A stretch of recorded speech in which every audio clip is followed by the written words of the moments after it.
I have this client who want to get in touch with her primary school teacher. They have lost contact with each other for more than 30 over years.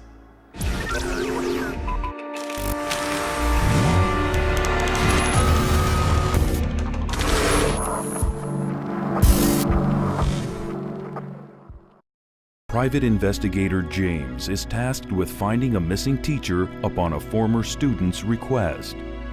Locate investigations such as reunion arrangements, adoption searches, or missing persons are another service that many private investigators provide. Missing persons can turn up anywhere, with the worst scenario being death. For missing person case, the first step we will do is to do a search at the death registry. For this case, there is no record of the subject's name in the death registry, so we know that he's still alive. The next step is obvious. Find the primary school where the teacher taught his client. But James is in for a surprise. I made a trip down to the primary school where my client used to study and found out that the land where this primary school used to occupy is already empty. At this point of time, I know that this job is not as easy as I have thought.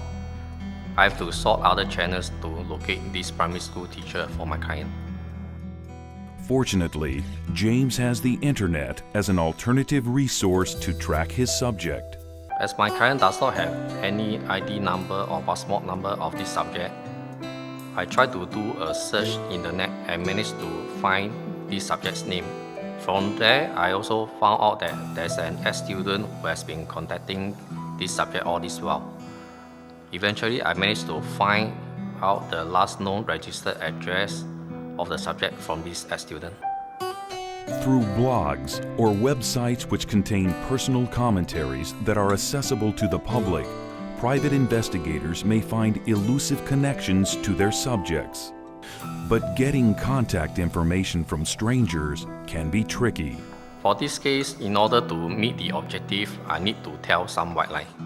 Through email, I told this ex-student that I'm helping out a friend who is trying very hard to locate this teacher. This friend told me that she missed this teacher very much.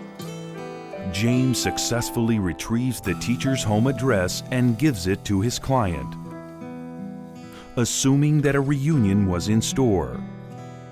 But James couldn't have been more wrong.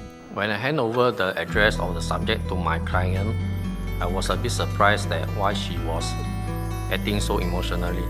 She eventually told me that this ex-teacher was the one who has raped her 30 over years ago. I was stunned and was wondering what she's going to do next. At this point of time, I felt very uneasy for passing this information to my client. I just hope that she's not taking any revenge on this subject. The client seems determined to settle this 30-year-old secret herself, forcing James to think fast to avert danger. I know that this client has a happy family now, so for the sake of her family, I advise her not to commit any rash act. I also advise her not to take any law into her own hands. And furthermore, after so many years, there's no proof that this subject has committed his crime.